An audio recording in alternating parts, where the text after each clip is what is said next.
नमस्कार, ABP news पर हाजिर हूं मैं Rumana Isal Khan. German statesman Bismarck ने कहा था, politics is the art of possible. मतलब यह कि सियासत संभावनाओं की कला है। गुजरात के चुनाव में सभी पार्टियां अपने लिए गांधीनगर की गद्दी पर आबज होने की गुंजाइश तलाश रही हैं, लेकिन हैदराबादी भाईजान का जो अंदाज है बहुत अलहदा है। जिन असदुद्दीन ओवैसी को कौम के जज्बात को भड़काने और उकसाने वाला कहा जाता है, दरअसल गुजरात में वही ओवैसी साहब के सियासी तीर इस बार नुकीले होने के साथ साथ जबरदस्त अंदाज में चुटीले हैं। सवाल ये, लतीफे सुनाएंगे तो क्या ओवैसी चुनाव भी जीत जाएंगे? असदुद्दीन ओवैसी के सबसे जुदा अंदाज को सामने रखती ये एक्सक्लूसिव रिपोर्ट देखिए आप।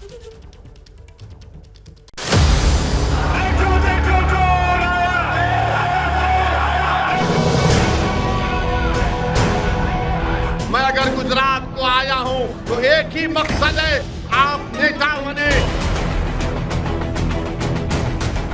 कोई डरने की जरूरत नहीं है भारत के मुसलमानों। अस्सलाम वालेकुम वरहमतुल्लाहि वबरकातुहू। मोदी जी को, राहुल को, केजरीवाल को बिठाकर साबिर भाई के हाथ से बनी हुई चाय उनको देंगे। ये तीनों बैठकर फैसला कर लें कि ओवैसी क्या है तुम्हारे लिए। कांग्रेस कहती है कि ओवैसी बीजेपी का बी टीम है। अब एक छोटा रिचार्ज दिल्ली से आया है। संविधान की तुम क्या करते? तुम कव्वाली गाते ना मोदी के सामने बैठकर। वार पलटवार, भाईजान का नया अवतार। 27 साल से नरेंद्र मोदी कांग्रेस के लोगों को चाय पिला पिला कर हरा रहे हैं, और चाय में मेरे ख्याल से चाय कम होती, दूध और मलाई ज्यादा होता। ओवैसी कॉमेडी करेंगे, चुनाव जीत लेंगे। अब पूछना पड़ेगा तेरे के 2500 कौन कहां से आए रे? अलादीन का चिराग है क्या? गसे तो निकल रहे, 2500 करोड़ गसरे निकल रहे हैं? सुबह हैदराबादी भाईजान की फुल कॉमेडी। कितना हंस रहे देखो चीचा। अंकल, बेगम का नाम लिए तो रात हो रही ना, याद आते, हमको भी याद आते। घर जाना है ना। भड़काते हैं, उकसाते हैं। असदुद्दीन ओवैसी फुल कॉमेडी भी करते हैं। यकीन ना हो तो खुद सुन लीजिए। एक नौजवान मुझसे मिला और मैंने उससे पूछा, बेटा तेरा क्या हाल है? तो बोले कि सर मेरा ऐसा हाल हो गया कि मैं एक जोक सुना। उसने कहा कि जोक है ये, कोई हकीकत नहीं है। उसने कहा कि उसकी जिंदगी की तकलीफ बयान की। उसने कहा कि मैं जिस लड़की से शादी करना चाहता हूं, उसने मुझसे आकर कहा कि आपकी सरकारी नौकरी कब लगेगी। उसने आकर उससे कहा कि आपकी सरकारी नौकरी कब लगेगी? पप्पा लड़का ढूंढ रहे हैं, पप्पा लड़का ढूंढ रहे हैं। तो उस नौजवान बच्चे ने कहा, मोदी सरकार पर भरोसा मत करो, तुम शादी कर लो।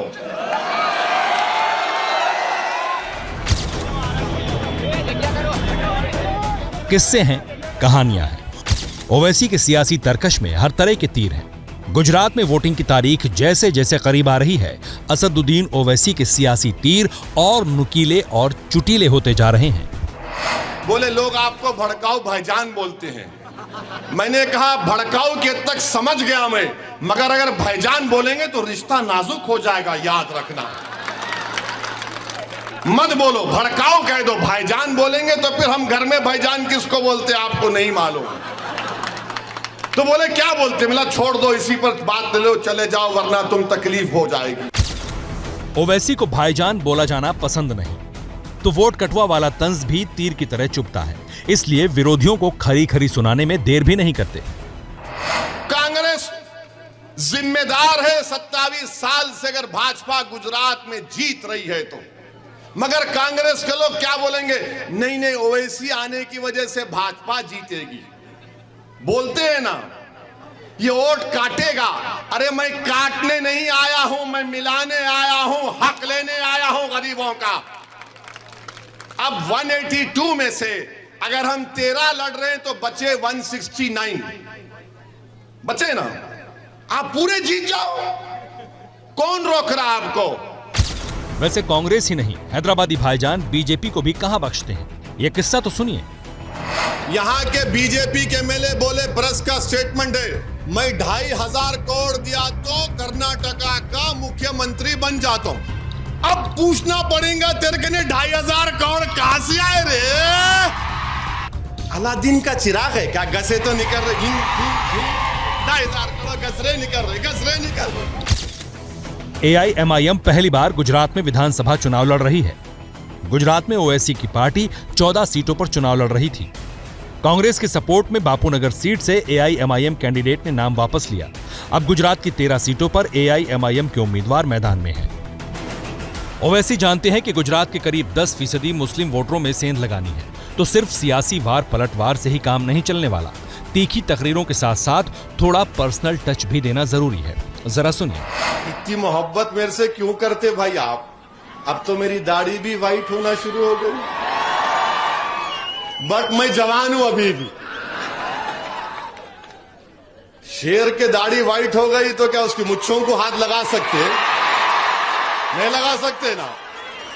और मैं कोई कलर नहीं करता हूं, क्योंकि मैं खुद कलरफुल हूं। जो जुबां भड़काऊ तकरीरें करती थी वो लतीफे सुना रही है। लेकिन सवाल यह है कि गुजरात चुनाव में हैदराबादी भाईजान का ये मिजाज क्या वोटरों को भा रहा है? वैसे ओवैसी जब विरोधियों पर निशाना साधते हैं तो अंदाजे बयां जरा हटकर होता है। एक बानगी देखिए। 3 लोग खड़े हुए थे, भाजपा, कांग्रेस और वो छोटा रिचार्ज। सूरत में आए और आकर एक ने कहा, मेरे पास इतनी बड़ी दौलत है, मैंने कहा इतनी बड़ी जमीन है कि अगर हम जमीन पर फर्टिलाइजर डालकर जब वापिस आते हैं पूरी जमीन पर अनाज खड़ा हो जाता है।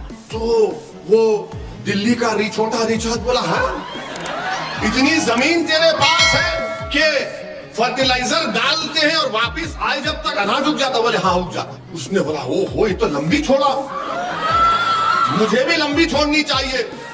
उसने कहा मेरे पास क्या है तुझे मालूम? तो बात कॉल ने पूछा क्या है तेरे पास? बोले मेरे पास इतना लंबा बंबू है कि अगर हमारा दिल नहीं बहलता तो हम एक गांव के तारे को खींचकर सूरत पूर्व में लाते हैं, और जब उसका दिल नहीं भरता तो उसको भरूच में लेकर जाते हैं उस तारे को। तो कांग्रेसी ने पूछा ये बता कि वो बंबू तू कहां रखता? तो उसने कहा तेरे बाप के घर में रखता हूं। मुझे हिम्मत दिलाओ। असदुद्दीन ओवैसी को सियासत का लंबा तजुर्बा है, वोटरों की नब्ज पकड़ना जानते हैं। लेकिन गुजरात में इम्तिहान बड़ा है। गुजरात में AIMIM जिन 13 सीटों पर चुनाव लड़ रही है उन सभी सीटों पर मुसलमान वोटर निर्णायक है। खास बात यह है कि ये सीटें कांग्रेस का गढ़ रही हैं, लेकिन इस बार कांग्रेस के साथ आम आदमी पार्टी भी मुस्लिम वोटों पर सेंध लगा सकती है। इसलिए ओवैसी कोई कोर कसर नहीं छोड़ रहे।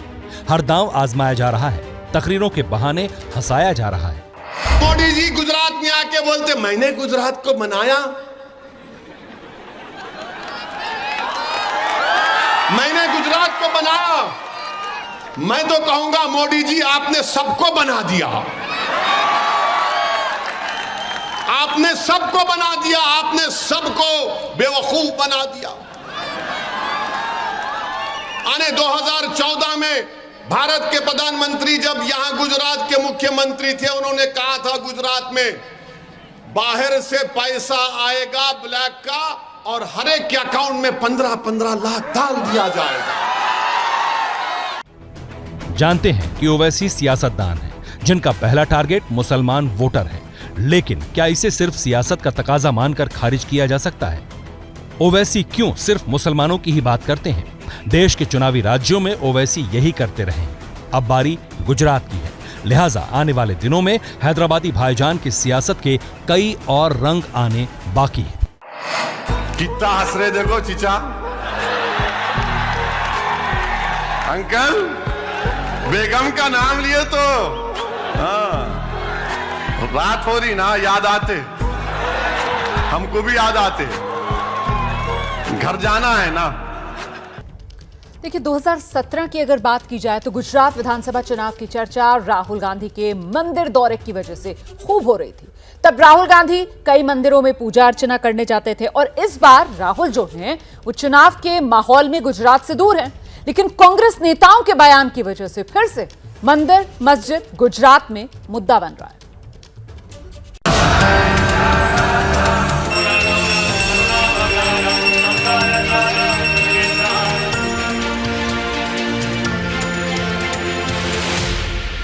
અજમેરમાં પણ મહાદેવ બેઠા છે ને સોમનાથમાં પણ અલ્લાહ બેઠા છે. એ મહાદેવની દયા છે, એ અલ્લાહની દયા છે.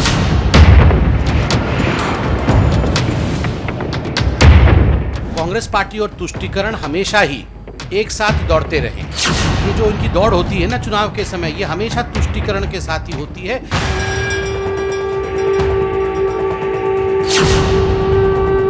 उन्होंने आज करोड़ों हिंदुओं की आस्थाओं पर कुठाराघात किया है।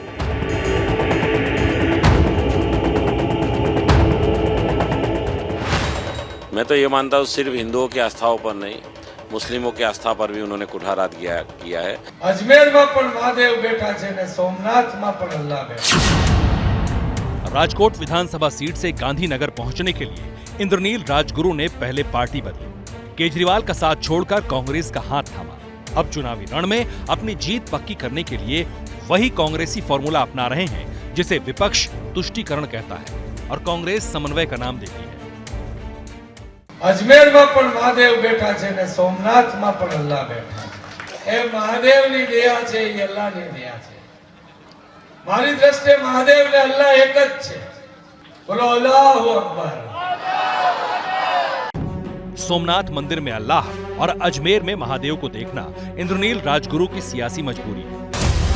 जिस राजकोट जिले से वो चुनाव लड़ रहे हैं उस जिले में मुस्लिम आबादी करीब 10% है और इस वोट बैंक पर दूसरों की भी नजर है, लिहाजा विधानसभा पहुंचने के लिए इंद्रनील को इनका साथ चाहिए। लेकिन सबके आराध्य बाबा सोमनाथ में अल्लाह की छवि देखने वाले इंद्रनील पर सवाल उठने थे और उठे।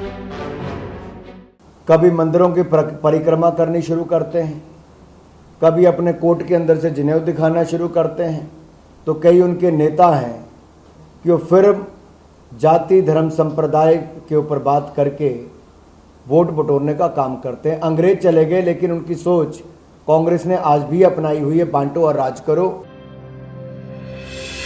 सवाल सिर्फ राजनीति का नहीं है, सवाल आस्था का भी है। सवाल यह है कि जिस सोमनाथ मंदिर को भगवान शिव के 12 ज्योतिर्लिंगों में से एक माना जाता है, जिसे महमूद गजनवी ने तहस नहस करने का दुस्साहस किया था, जिसे औरंगजेब ने निशाना बनाया था, अगाध हिंदू आस्था के इस केंद्र में भला कोई आस्तिक कैसे अल्लाह की सूरत देख सकता है?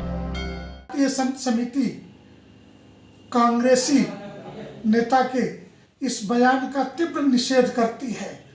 अरे यही तो दंश है, यही तो पाप है जो महमूद गजनवी ने किया था। शर्म नहीं आती है इन कांग्रेस के नेताओं को इस तरीके का बयान देते हुए? अरे भारत के कंकर कंकर में शंकर विराजमान है। इन सवालों का जवाब शायद इंद्रनील राजगुरु के पास भी नहीं था, इसलिए जैसे ही उन्हें एहसास हुआ कि बयान से कितना नुकसान हो सकता है, उनकी सफाई भी सामने आ गई। ईश्वर एक ही है, जैसे हमारे मोरारी बापू भी बोलते हैं, वो भी अल्लाह का नाम लेते हैं। तो मैं कहूँ तो बस कांग्रेस ही, इसलिए मैं ब्राह्मण हूँ, समाज को दिशा देना मेरा काम है, तो वो दिशा में दे रहा था। मैं मुस्लिमों को बोल रहा था कि आपके और मेरे ईश्वर एक ही है, महादेव और अल्लाह एक ही है। इतिहास में दर्ज है कि बाबा सोमनाथ का धाम आक्रांताओं के निशाने पर रहा है। इतिहास में दर्ज है कि हमलावरों ने महादेव के इस मंदिर का नामो निशान मिटाने की साजिश की, कोशिश की, लेकिन आस्था हर बार आक्रांताओं पर भारी पड़ी। आजादी के बाद सरदार पटेल के नेतृत्व में सोमनाथ मंदिर का पुनर्निर्माण हुआ। आज ये पवित्र मंदिर करोड़ों श्रद्धालुओं के मन में बसता है। इसलिए चुनावी बुखार में तप रहे गुजरात में बिना सियासी चश्मे के किसी को सोमनाथ मंदिर में अल्लाह की छवि नजर आए, ये सोचना जरा मुश्किल है।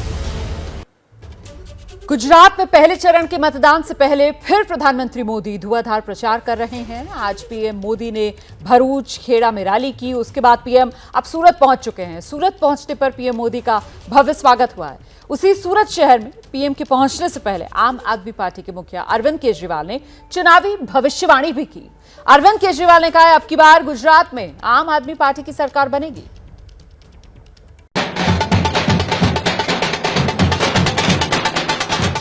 सूरत शहर लोगों की एकजुटता और जन भागीदारी दोनों का बहुत ही शानदार उदाहरण है। हिंदुस्तान का कोई प्रदेश ऐसा नहीं होगा जिसके लोग सूरत की धरती पे न रहते हो। एक प्रकार से मिनी हिंदुस्तान। गुजरात की सियासत में सूरत की खास पहचान है। ये शहर श्रम का सम्मान करने वाला शहर है। इसी शहर ने आम आदमी पार्टी को उम्मीदें दी, कांग्रेस को मजबूती दी है और उसी शहर सूरत में कमल खिलाने पहुंचे पीएम मोदी।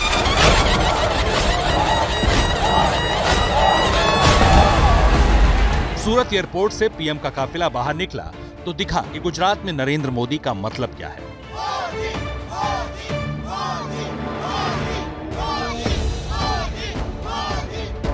लोगों को हुजूम बताने के लिए काफी था कि कैसे गुजरात का एक आदमी भी खुद को नरेंद्र मोदी से जोड़ता है, कैसे नरेंद्र मोदी सिर्फ नाम ही नहीं गुजरात की पहचान है। रास्ते पर भारी भीड़, पीएम की एक झलक देखने के लिए आतुर लोग। इस स्वागत सत्कार के बीच पीएम मोदी गोपिन गांव में सभा स्थल पर पहुंचे और कहा, इस बार गुजरात का फैसला ऐतिहासिक होगा। इस बार गुजरात में बीजेपी का मिशन 160 से ज्यादा सीटें जीतने का है, इसलिए पार्टी के सभी दिग्गज मैदान में हैं। पीएम को भी इल्म है कि मौका रिकॉर्ड बनाने का है, इसलिए सूरत पहुंचने से पहले भरूच में पीएम दोहरा चुके थे, इस बार बीजेपी नहीं गुजरात रिकॉर्ड बनाएगा। गुजरात विकसित થવાની દિશામાં નક્કર, મક્કમ, સાચા અને સારા પગલા લઈને આગળ વધી રહ્યું છે। પણ દિલ્હીમાં બેઠેલો આ મોદી પણ એના માટે પૂરી તાકાત લગાવશે। એટલો બધો સર્વસ્પર્શી છે કે હવે ભાજપની સીટો પહેલા કરતા વધી જશે અને અમે જીતવાના હતા એના કરતા વધારે જીતીશું અને જીતવાના છીએ એ વધારે વોટોથી જીતીશું। सूरत में पीएम मोदी के पहुंचने से चंद घंटे पहले आम आदमी पार्टी के मुखिया और दिल्ली के सीएम अरविंद केजरीवाल भी पहुंचे थे। गुजरात की राजनीति में सूरत आम आदमी पार्टी के लिए बेहद खास है। दरअसल 2021 के निकाय चुनाव में सूरत नगर निगम में आम आदमी पार्टी मुख्य विपक्षी पार्टी बनी। नगर निगम चुनाव में आम आदमी पार्टी को सबसे ज्यादा 28% वोट सूरत नगर निगम में ही मिले। सूरत नगर निगम में आम आदमी पार्टी ने 120 में से 27 सीटें जीती थी। पूरे गुजरात के अन्य निगमों में सिर्फ आम आदमी पार्टी को 1 सीट मिली।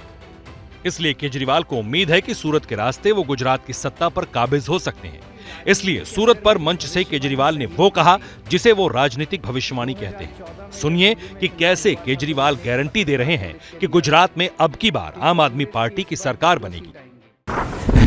गुजरात में आम आदमी पार्टी की सरकार बन रही है। ये आज आप नोट कर लीजिए, ये भविष्यवाणी भी नोट कर लीजिए और ये भविष्यवाणी सही होगी। 27 साल के शासन के बाद, कुशासन के बाद अब गुजरात की जनता को इन लोगों से रिलीफ मिलेगा। सूरत में विधानसभा की 16 सीटें हैं। साल 2017 के विधानसभा चुनाव में इनमें से 15 सीटें बीजेपी ने जीती थी और 1 सीट कांग्रेस ने जीती थी। लेकिन इस बार आम आदमी पार्टी भी जोर लगा रही है। आम आदमी पार्टी पर फोकस इसलिए भी है क्योंकि पार्टी ने अपने 4 दिग्गज सूरत से ही चुनावी मैदान में उतारे हैं। पाटीदार आंदोलन के प्रमुख नेता रहे अल्पेश कथीरिया सूरत की वाराछा सीट से आपके उम्मीदवार हैं।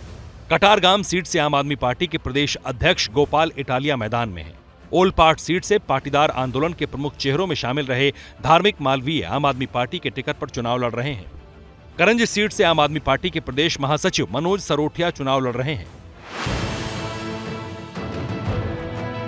केजरीवाल के भरोसे की वजह यही है उन्हें उम्मीद है कि जैसे नगर निगम चुनाव में सूरत में आपका सितारा चमका था, उसी तरह विधानसभा चुनाव में उनके दिग्गज नेता जीतेंगे। इसलिए अपने अतीत की भविष्यवाणियों की नजीर देकर केजरीवाल कह रहे हैं, इस बार भी उनकी भविष्यवाणी सही साबित होगी। 2014 में जब दिल्ली में चुनाव हुआ था तो मैंने एक पत्रकार को लिख के दिया था कि कांग्रेस की इस बार 0 सीट आएंगी।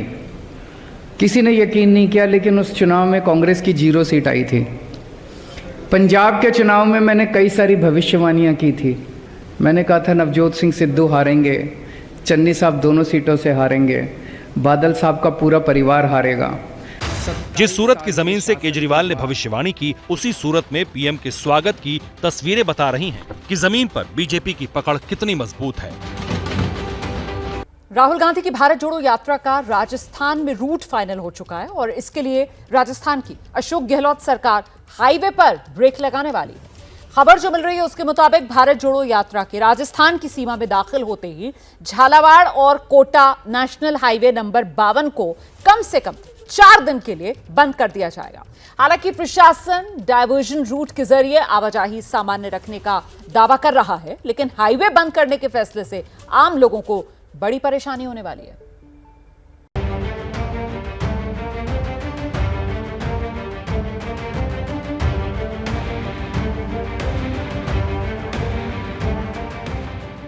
राहुल गांधी की भारत जोड़ो यात्रा फुल ऑन जारी है। राहुल का काफिला इस वक्त में मध्य प्रदेश में है। इससे पहले कि भारत जोड़ो यात्रा राजस्थान पहुंचे, गहलोत सरकार ने राहुल के ग्रैंड वेलकम की तैयारी कर ली है। फैसला ये किया गया है कि कोटा झालावाड़ हाईवे नंबर 52 को 4 दिनों तक बंद रखा जाएगा। राहुल की भारत जोड़ो यात्रा का रूट पहले ही फाइनल किया जा चुका है।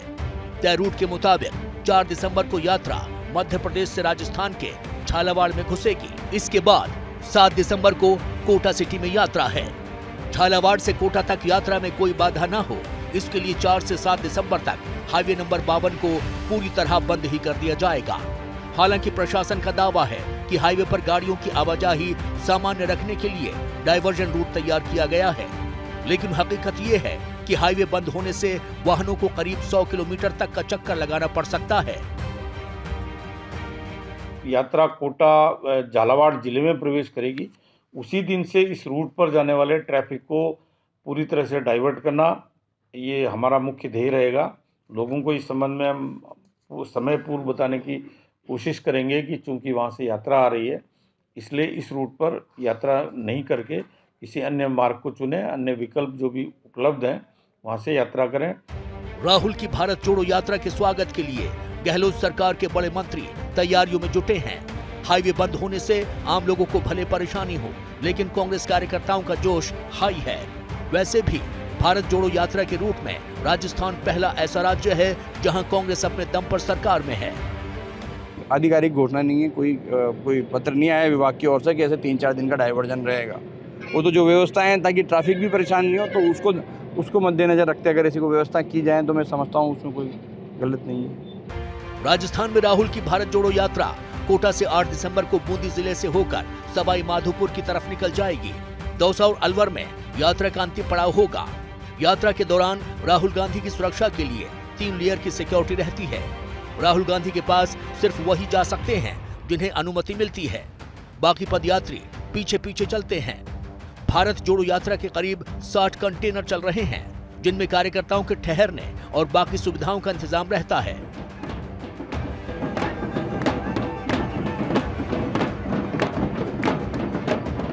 पाकिस्तान के पूर्व प्रधानमंत्री इमरान खान ने ऐलान किया है कि उनकी पार्टी पीटीआई के नेता देश की सभी असेंबली से इस्तीफा दे देंगे। इमरान खान के इस फैसले से पाकिस्तान में राजनीतिक संकट और गहरा हो गया है। इतना ही नहीं, अब सवाल यह भी खड़ा हो गया है कि पाकिस्तान में जो सिविल वॉर की आहट सुनाई दे रही है, क्या इमरान खान उसे और हवा दे रहे हैं? आखिर इमरान का प्लान इस्तीफा है क्या? समझने के लिए देखिए ये रिपोर्ट।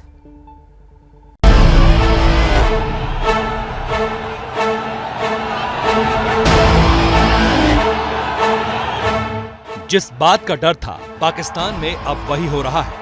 अब तक यहां सिविल वॉर की आहट सुनाई दे रही थी, लेकिन अब खतरा साफ दिखने लगा। कैसे? ये जानने से पहले आप सुनिए रावलपिंडी के लॉन्ग मार्च में पूर्व पीएम इमरान खान का ये बड़ा ऐलान।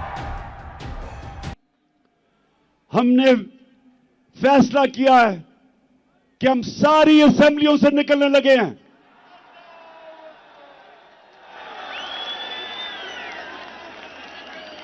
हम बजाय अपने मुल्क में तोड़फोड़ करें, हम बजाय अपने मुल्क में तबाही मचाएं, इससे बेहतर है कि हम इस करप्ट निजाम से बाहर निकलें। इमरान खान लॉन्ग मार्च में लगातार पाकिस्तान की शहबाज सरकार और सेना को ललकार रहे हैं, लेकिन पाकिस्तान की सभी असेंबली से इस्तीफे का फैसला बेहद चौंकाने वाला है। तो मुल्क डूब रहा है। ये मुल्क अगर डिफॉल्ट की तरफ चला गया तो हमारे पास तो वो हालात हो जाएंगे कि जब आपकी इकोनॉमिक सिक्योरिटी गिरती है तो मुल्क की नेशनल सिक्योरिटी नीचे चली जाती है। इकोनॉमिक सिक्योरिटी जब सोवियत यूनियन की गिरी तो मुल्क टूट गया, सोवियत यूनियन टूट गया। हमने अब इस निजाम का हिस्सा नहीं रहना। इमरान पाकिस्तान की आर्थिक बदहाली की दुहाई दे रहे हैं, लेकिन वो भूल गए इसके बड़े जिम्मेदार वो खुद हैं। और अब इस्तीफे की घोषणा से पाकिस्तान में नया सियासी संकट पैदा कर दिया है। अगर तहरीके इंसाफ पार्टी पाकिस्तान की सभी असेंबली से इस्तीफा दे देती है तो हालात क्या होंगे, ये समझने के लिए असेंबली की ताजा स्थिति पर गौर कीजिए। इस समय पाकिस्तान के पंजाब और खैबर पख्तूनख्वा प्रांत में इमरान की पार्टी पीटीआई सरकार में है। पंजाब असेंबली में इमरान की पार्टी के 180 मेंबर हैं, जबकि खैबर पख्तूनख्वा में 95। सिंध और बलूचिस्तान प्रांत में पीटीआई कहीं मुकाबले में नहीं है। पाकिस्तान के नेशनल असेंबली में पीटीआई के 140 मेंबर हैं, जबकि सीनेट में सिर्फ 27। पीटीआई के सांसद पहले ही पाकिस्तान नेशनल असेंबली से इस्तीफा दे चुके हैं, लेकिन सभी सांसदों के इस्तीफे स्वीकार नहीं किए गए और अब सभी प्रांतों की असेंबली से इस्तीफे की घोषणा कर इमरान ने नया दांव चला है। ऐसे में जब पाकिस्तान बड़े आर्थिक संकट से जूझ रहा है, इमरान पाकिस्तान को चुनाव में धकेलने को आमादा है। चुनाव के खर्च का बोझ जनता की ही कमर तोड़ेगी। चाइना और अमेरिका के बीच में एक समन्वय, एक बैलेंस बनाने की कोशिश कर रहे हैं, इसलिए कि उनको भी इस बात का एहसास है कि बगैर अमेरिकन सपोर्ट के उन्हें ना तो फंडिंग मिल सकती है। ऐसे में दोनों तरफ के जो हालात हैं, पॉलिटिकल भी और इकोनॉमिक भी, उसमें लगातार गिरावट आती चली जा रही है। जनता सड़क के ऊपर है। इमरान पहले ही कह चुके हैं, जब तक पाकिस्तान में नए चुनाव नहीं होते वो शहबाज सरकार के खिलाफ हल्ला बोलते रहेंगे। सवाल है, पाकिस्तान में अगले साल 2023 के अगस्त महीने में चुनाव होना है, फिर भी इमरान को चुनाव करवाने की जल्दी क्यों? और इसका अर्थ ये है कि वो सरकार को और जो एस्टेब्लिशमेंट है, आर्मी को प्रेशराइज करना चाहते हैं कि पाकिस्तान में जल्दी से जल्दी चुनाव हो।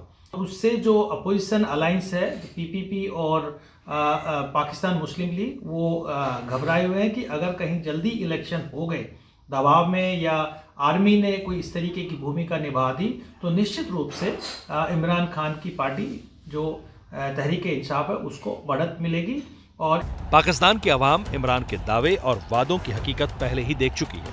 हालात को संभालने में शहबाज सरकार भी फेल रही है। पाकिस्तान में जारी सियासी जंग के पीछे पाकिस्तान के लोगों की उम्मीदें टूटती जा रही हैं। ऐसे में अवाम के गुस्से को कैश करने की जल्दबाजी इमरान के साथ साथ पूरे पाकिस्तान को भारी पड़ सकती है। तो देश विदेश की तमाम बड़ी खबरें आपने देखी मेरे साथ, और ये सभी खबरें आप abplive.com पर भी देख सकते हैं।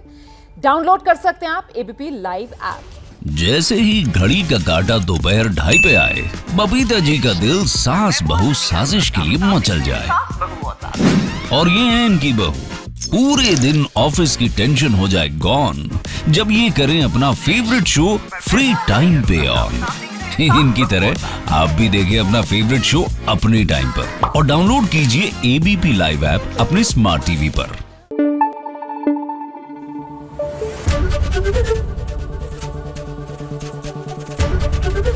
एबीपी न्यूज आपको रखे आगे।